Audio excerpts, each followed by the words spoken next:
सब लोग जानते हैं कि शिकायत मिलने पर सांस लेने में जो कठिनाई आ रही थी, जब दम फूल रहा था, तो हम लोग आनंद फानन में जो है विशेष अनुमति लेकर के रांची गए थे। और उनकी जो शिकायत थी, ख़ास तौर पे निमोनिया डिटेक्ट हुआ शिकायत होने के बाद। लंग्स में जो है वो पानी वो मिला है और किडनी जो है मात्र 25% ही काम कर रहा था। और पहले से हार्ट के पेशेंट रहे हैं, ब्लड टेस्ट वगैरह कराने के बाद जो है जो रिपोर्ट उतना सेटिस्फैक्शन रिपोर्ट नहीं आया था, इसलिए वहाँ के रिम्स के डॉक्टरों ने दिल्ली की लिए जो है रिकमेंडेशन दिया गया था, क्योंकि किडनी विडनी के जो है इलाज वगैरह वहाँ स्पष्ट रूप से हो नहीं पाता है, जो बेहतर इलाज एम्स दिल्ली में होता है। और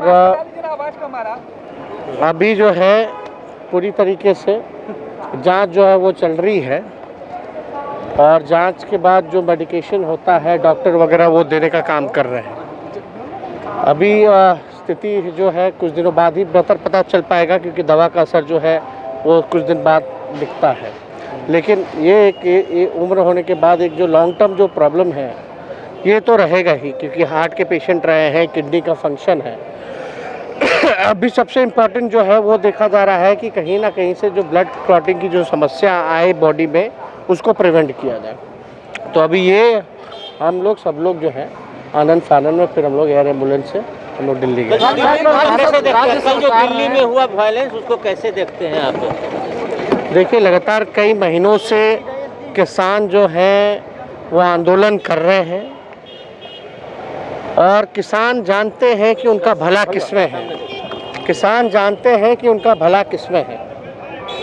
सरकार के लोगों से लगातार वार्ता चल रही है, लेकिन कोई नतीजा नहीं निकल रहा है। एक तरीके से साफ तौर पे ये दर्शाता है कि सरकार जो है अपनी बातें थोपना चाहती है उन किसानों पर जो देश को अन्न देने का काम करता है, जो अन्नदाता है। अगर किसान नहीं चाहते हैं वो कानून, तो सरकार को वापस ले लेना चाहिए, ये होना ही नहीं चाहिए। और जहाँ तक वायलेंस की बात है, आपने भी देखा होगा इतने दिनों से किसान आंदोलन कर रहे हैं, कहीं कुछ भी आपको खबरें नहीं आई। लगभग 100 से ज़्यादा किसान जो है वो शहीद हो गए, लेकिन सरकार द्वारा एक ट्वीट भी नहीं किया गया। और लगातार आप देखिएगा, चाहे सीए हो, एनआरसी हो, इस तरह का कानून थोपा जा रहा है। लेकिन जो घटना हुई लाल किले पे, अगर हम कहें तो सारा देश जानता है कि लाल किला पे झंडा जिसने फहराया उसके ताल्लुकात किससे हैं। तो हमको इस पे ज़्यादा टिप्पणी नहीं कहना। कई किसान संगठनों ने स्पष्ट रूप से कहा है कि इसमें उनकी कोई भूमिका नहीं है। और ये कैसे हुआ, क्यों हुआ, यह जांच का विषय है। आश्चर्य है ना कि जो सीए एनआरसी में जो गोली चलाता है वो नहीं पकड़ा जाता है। अब तक जिसने फहराया भी झंडा, वो क्यों नहीं पकड़ा गया? ज़्यादा है वो जा रही है। चुनाव के समय ही हमने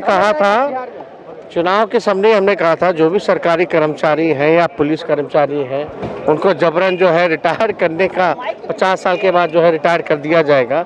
लेकिन हम लोगों ने स्पष्ट तौर पे चुनाव में भी हमने कमिट किया था, अगर हमारी सरकार बनती है तो इनकी जो उम्र जो है, जो रिटायरमेंट का जो अभी फ़िलहाल जो कानून है वही रहेगा।